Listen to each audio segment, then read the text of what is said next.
Good morning and welcome to my kitchen. Today I've got two delicious recipes for you. Two different types of pizza. A Pizza Bianca, so it's a white pizza with Parma ham, fennel seeds and chili, finished with rocket and basil. It's from my new book. And then we're gonna have a little experiment, see if we can make a Detroit style pizza. So come on, let's get cooking.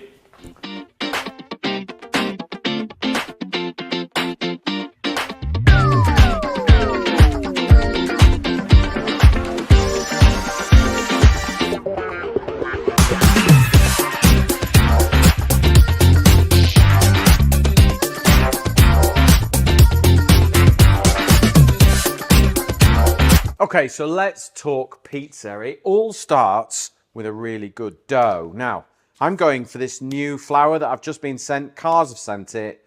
00 graded pasta or pizza flour. It's going to be perfect for these two recipes, okay? So, we're going to make a basic dough and then we're going to split it out between the two. So, I'm going to take 500 grams of this 00 pasta flour. Now, if you can't get 00 pasta, now I haven't seen this in the shops before, but it's obviously coming out and it's becoming more and more common. I've been baking with Cars flour for donkey's years. It is reliable, it's consistent, and it is supplied right across the UK, so you can definitely get this flour and it will deliver. It's a great product, it's consistent, great value. So if you can't get this one, try that one. Okay, so first of all, this is a kilo bag, we want half of it. I'm not even gonna weigh it today, I'm gonna eyeball it. Okay, so there we go. And then we've got 7 grams of dried yeast. If you want to use fresh, you would use double the amount, so 14 grams. And then 10 grams of salt. I always chuck it to the side away from the yeast. It's just what I do. I don't like salt and yeast to touch. And then a little trick for you, okay? I'll just grab this from the fridge. Now, if you want your bread, if you're going to make bread with yeast, but you want that lovely kind of more developed flavour that you would get maybe from like a sourdough or something like that. The trick is, if you don't want to do sourdough but you want bread, always take a little bit of your dough out and put it in the fridge and switch it, okay? So I've got a lovely bit of dough here that has sat here since the last loaf I made. So every time I make bread, I take a bit and I put it in, okay? And then I take some out. So I switch it. And what you end up with is a more developed, fermented, bready flavour. So this is almost like seasoning, okay? I don't wash it either. I like to just leave it. So I'm going to add that in as well. And then we're in with 325 mils of water, okay? Keep that. Get your hand in like a claw motion and just roll it around the bowl, okay? And we're just going to, until it forms a ball of dough. And then we transfer it onto the worktop and we knead. Right, so I've got my ball of dough. Just transfer it onto the worktop. Palm of your hand, all right? Push and then pull it back. Push it away and it will tear straight away because we haven't developed the gluten yet. So the more you knead it and stretch it, the more gluten will develop, the stretchier your dough will become. And you'll notice that I haven't added any extra flour, okay? I'm just kneading it without flour, because you've got to develop the gluten, and if you add more and more flour, the dough will become tighter and tighter and it won't rise beautifully with the yeast, okay?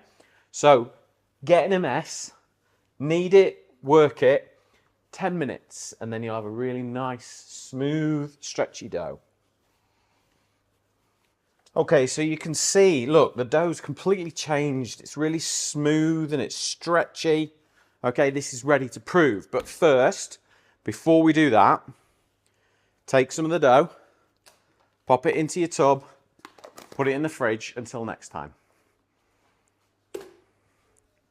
Right, all we need to do now, pop this dough into a bowl, use the same bowl that you mixed the dough in, cover it and leave it to prove until it's doubled in size, or you can leave it overnight.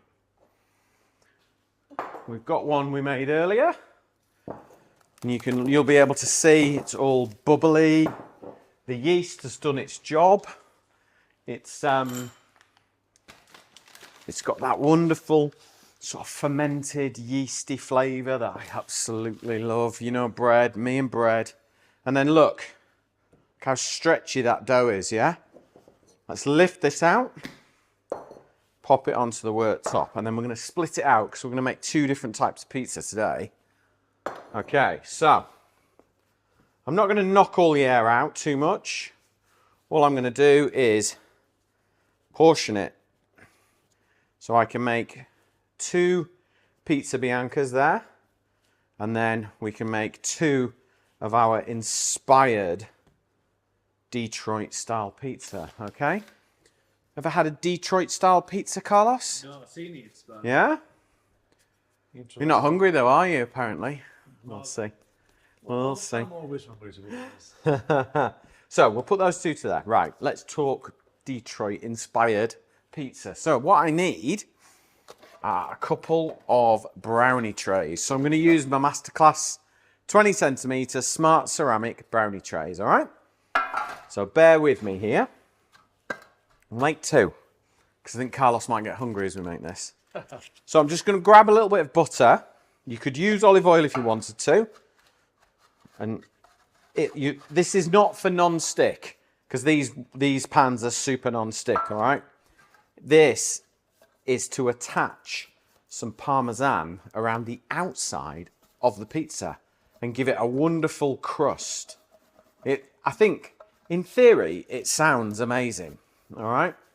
And it'll just work. And apparently the story is, the reason why these pizzas Detroit style is, they came over from Sicily, they were working in Detroit in the car factories. They'd have these metal trays where all the nuts and bolts were kept, and they took them home to make their pizzas in, because they didn't have like pizza ovens and things like that, which they would have been used to in Italy. And then they put their pizzas in these, and that's how the Detroit style pizza was born, apparently. So we've got butter along there now. What we're going to take is our Parmesan, and we're just going to grate in to the bottom of the tray. And you imagine, you know, when you line like a little ramekin with cocoa powder, you're making the little cakes that like little fondants, a bit like that.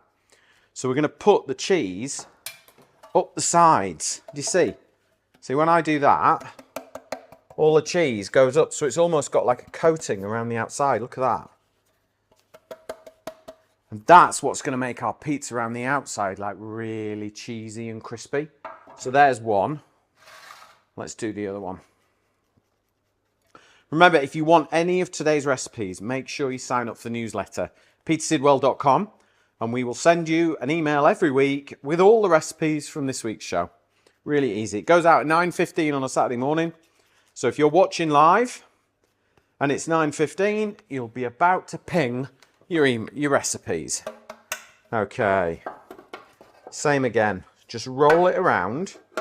Okay, like so. Give it a really good shake. Don't be shy with it. Let's get plenty on there, because that's going to give us a wonderful crust.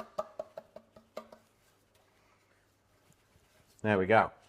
So that are our 2 pizza trays ready. Okay, so back to our dough. So all we need to do now is just give it a very simple roll to kind of be 20 centimetres square-ish. I wouldn't worry too much about it, because the pizza dough is going to expand as it bakes, so it doesn't have to be like perfect, but give it a fighting chance, all right? So just roll the dough one way, and then lift it, roll it, turn it. Just keep it moving, flip it over, and there we go. Almost there. No matter what you do, your pizza always ends up round. Yeah. It's just like it wants to be round. But there you go. That's kind of like the worst round I can do. Okay, so let's take our tray, number 1. Fold your dough in half. Lift it in and then unfold it.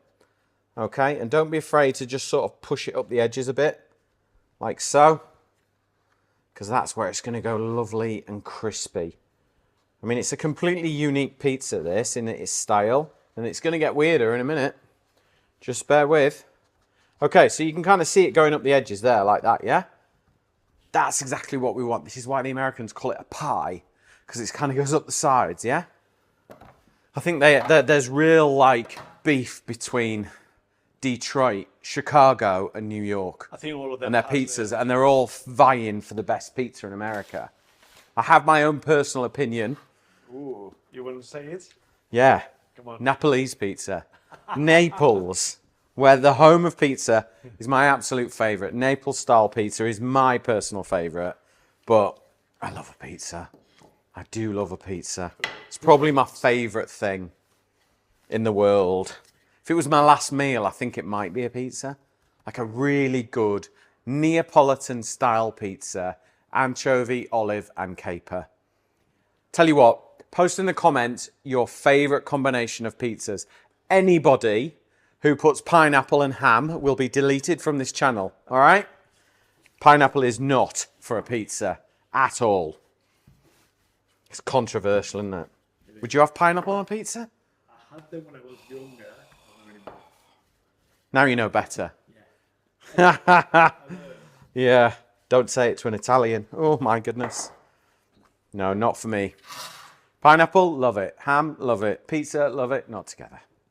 Okay, so fold it, unfold it, and tuck it into the corners and just try and push it up the sides, yeah? Okay. And there we go. That is going to be the base for our sort of Detroit style pizza. Just push it into the edges there. That cheese is going to kind of melt, drop around the sides, go nice and crispy. It's going to be good. It's going to be good, this one. Okay, so we'll come back to our other pizza in a minute. Let's get our base done. Okay, so got a little bowl here. I've got some Cumberland sausage here. We're going to make it Tuscan. So we're going to cut it out of its skin. Okay. And at this point, you can literally make whatever flavour you want. But I thought I would make this sort of Tuscan fennel, chili, garlic, all those good things. Okay, let's get some fennel seeds in there. It's going to be nice. Let's get some garlic as well. Get some garlic. All I'm going to do, look at that. It's completely still in its skin. All right, there's the little core. That's the base of the garlic.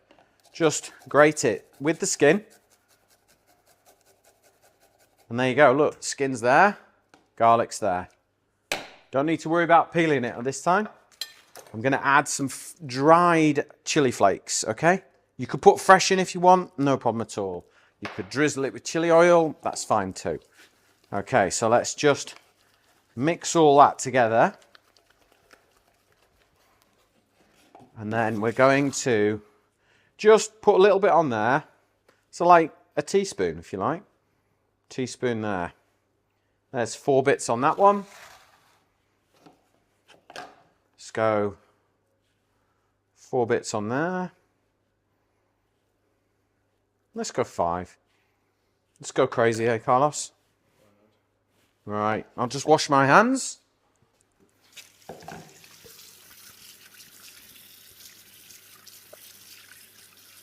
Okay, almost ready for the oven. So back of a spoon and just press that sausage down, yeah? And the fats and the flavour are just going to soak into the bread really, really nice. Okay. Now, I'm going to do this pizza with 2... I've actually got a grated mozzarella here. So not the fresh mozzarella balls. They're too sort of... There's too much milk and moisture in those for this pizza. You need a low moisture mozzarella. So I'm just going for bog standard, everyday, grated supermarket mozzarella for this, yeah? Okay, and then I've got a little bit of cheddar for flavour.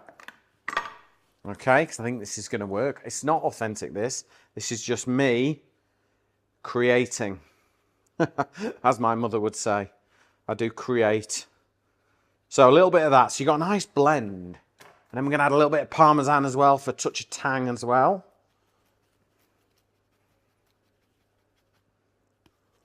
Right, there we go. One last thing before they go in the oven. Touch of olive oil. Extra virgin olive oil. Right?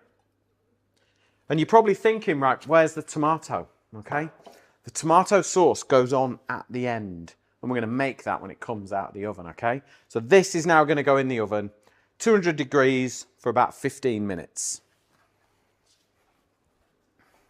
Okay, now it's time to make the second pizza. This is the closest thing you can make without a great big pizza oven, okay? So we've got a quarter of our batch of dough.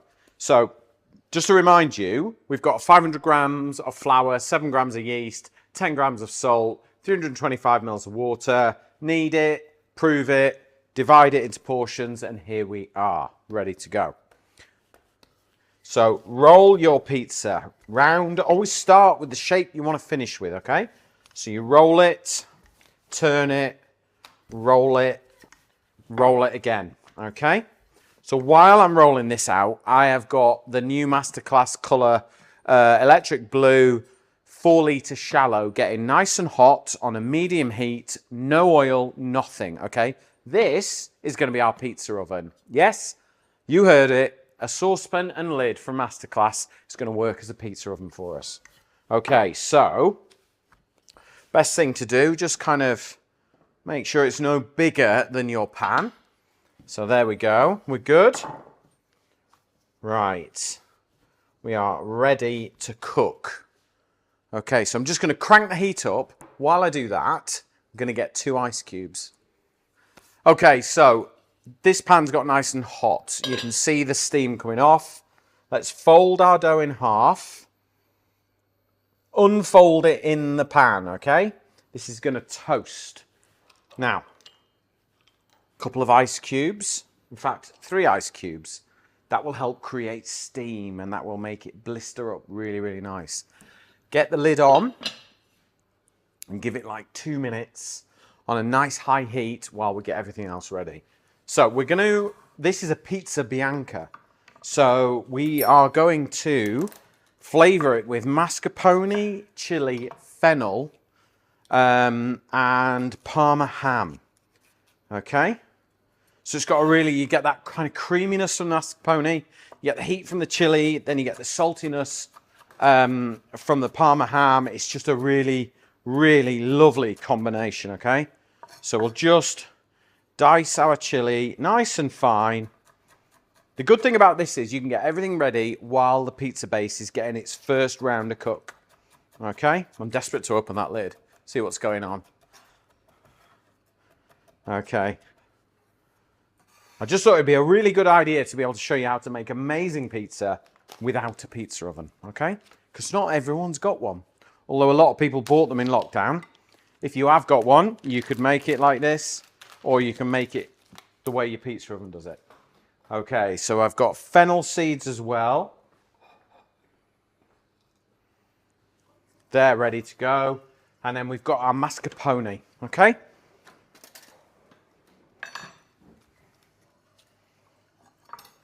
We really don't need a lot else for this one. So let's have a little peek. Ooh. It's looking good, Carlos. Is it? Yeah. Going to give that 1 more minute and then we're ready to start topping it. Right, pizza has been cooking. Get ready, okay? Remember the ice cubes that went in? They've gone. What they've done is they've created a lovely amount of steam. And bread loves steam when it's cooking. You know, even professional bakers will put steam in to get their bread to pop, okay? But look, you can, even if I lift this up, look, it's toasting. Can you see that, Carlos? Yeah? It's toasting on the bottom. It's just crying out now for our mascarpone. So literally, just put little wells of it, okay? And it will melt beautifully. This recipe for the Pizza Bianca is actually in my latest book, Peter Sidwell's Kitchen. So if you want it, you can get it there, but you can also sign up for our newsletter and you can get recipes from every week delivered to your inbox, okay? So, little nuggets of cream cheese, well, not cream cheese, mascarpone, which is like Italian cream cheese. It's just nicer. Then we'll take some fresh chili. Lovely. And then fennel seed. Don't go crazy with the fennel seed because otherwise that's all you'll taste. But it's just a beautiful flavour and it works really, really well. And then all we're going to do is take our Parma ham. and just peel it apart, hopefully. It's going to come. It's going to come. There we go. There we go. It's super thin, and just lay it around the mascarpone. Don't sit it on top. Kind of let it be that salty, sweet barrier between the creaminess of the mascarpone. Because when we finish this, it will kind of crisp up and be absolutely beautiful. I get really annoyed with Parma ham when I get plastic sheets between it, and then when I get packed that hasn't got it in, I get really annoyed then too, because it's not going to what? Let's go for Serrano ham instead. Yeah. I'm not sure which. I think this is an Italian ham, this one. You wouldn't like it, Carlos. Serrano ham is better. I think you're right, actually. I think it is. It's slightly sweeter, isn't it? I think. It's not as salty as prosciutto. I don't think. It depends which one you got. Like, it depends. Female and male leg are completely different flavor as well. Yeah, I didn't know that. Yeah, you can buy in Spain like Serrano ham is the from male, but you can buy paletilla, that's from female. That has different. I think it's less fat. You Spaniards are very up on your hams, aren't you? Yep. Right. Okay. So we've got our ham on there. Let's just move that over. Get the lid back on, trap the heat, and give it a minute. And while that's happening, I'm going to charge up my blowtorch, because we're then going to scorch it so that we have that beautiful pizza oven style pizza. Okay, let's have a little look at this pizza. It's almost ready. Blowtorch. Honestly, if you need a blowtorch for your kitchen, get this one from Masterclass. Like, all chefs like big, meaty, powerful blowtorches, and there never are. This one is brilliant. All you do, charge it up with the cigarette lighter fluid, and then off you go. So straight in, and just start to just kiss the edges. Look, I'm just going to go around the edges with the blowtorch, and it's just going to make it like a pizza oven pizza. We've got heat coming from underneath. I've now got heat from above. I've got flame. It's now starting to look like a serious pizza. And then I'm just going to, once the edges have got that lovely flamed crust, like leoparding they call it, I'm then going to move it in and just crisp up the Parma ham. So it becomes kind of salty and it becomes crispy. It's just going to make an amazing pizza. Those little pools of mascarpone are just sitting in between the Parma ham, so you're just going to get that amazing combination.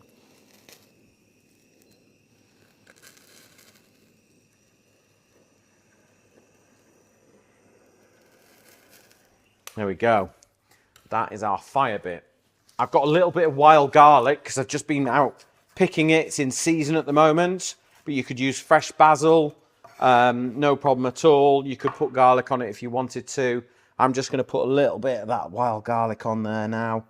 And then let's move that over. I've got some lovely fresh peppery rocket leaf as well, which is going to work beautiful with this. And then finally, why not? Let's get a little bit of Parmesan in there as well, just for that lovely hit. There you go. Being able to make, you can make amazing pizza, not in a pizza oven. You can make it in a frying pan. So let me just scoop this out. Look, can you hear that? It's crusty, crispy base. There you go. Let's get our pizza cutter.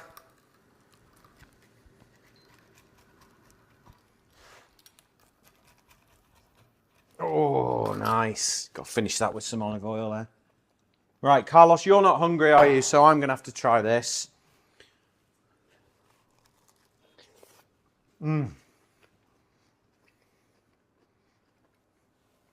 Excuse me, that is such a good pizza. Honestly, I could just dive right into this and forget about the other pizza. But we need to get on. We've got a beautiful Detroit pizza coming out of the oven now. We need to make some tomato sauce. Okay, look. Detroit style pizza. Let me put that one to one side. I think this will just lift out Super easy. Look at that. So you got that lovely crust. All that cheese is kind of crisped up around the outsides. It needs a bit of tomato sauce. So we're going to buy, I've just got some really good quality chopped Italian tomatoes here. In fact, they're not chopped, they're whole. So all I'm going to do is just break them up gently, like that. We're not going to do too much. We want this to be about the tomatoes now. So if you buy really cheap, bad tomatoes, you're going to end up with a pretty average tomato sauce. Okay, so I'm just scrunch them up in my hands. All I now need to do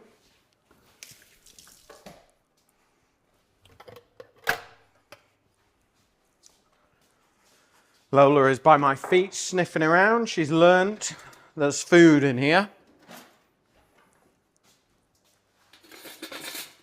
So I just grab a big spoon with holes in, yeah? You could use a sieve as well if you want, but I can't find one right now. Give it a little shake, okay? Let's get rid of the excess liquid. Don't want that. I just want the lovely tomatoes, okay? We're getting a little pinch of dried oregano. We're going to add a tablespoon of extra virgin olive oil and then a few grates of garlic. That's it, like quarter of a garlic clove, okay? Then we're going to add a little sprinkle of salt. And now we've got a beautiful, fresh tomato sauce, okay? So we've got this kind of rich, intense, loads of flavour, caramelisation, and now we've got a lovely, just beautiful tomato sauce now. It's fresh, it's light, it's vibrant, okay? Then you put it on, you see. And now I'm starting to see the logic of this pizza, because that fresh tomato flavour is going to be incredible. Just got some fresh basil and a little bit of wild garlic here as well. That's just going to give us a nice sort of fresh, I would just go loads of fresh basil.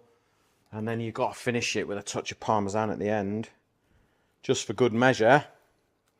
There you go. That is my interpretation of a Detroit-style pizza with a bit of fennel sausage. And then let's just cut it up. Oh, sounds crispy. And we'll have a little taste. Oh, yeah. I'm going for the crust. Oh, that is good. That is really good. You'll definitely want some of this, Carlos. I thought you might. That's really good. Okay, now don't forget, if you want any of the recipes from today's episode, please sign up for our newsletter, pizzasidwell.com. Really quick, really easy. Means we can deliver you the recipes straight to your inbox every week at 9:15 a.m. in the UK. Just straight away, easy as. Thank you very much for watching. Hope you enjoyed the episode. And if you ever make any of these recipes, send us a picture, let us know how you get on. I'll see you in the next episode.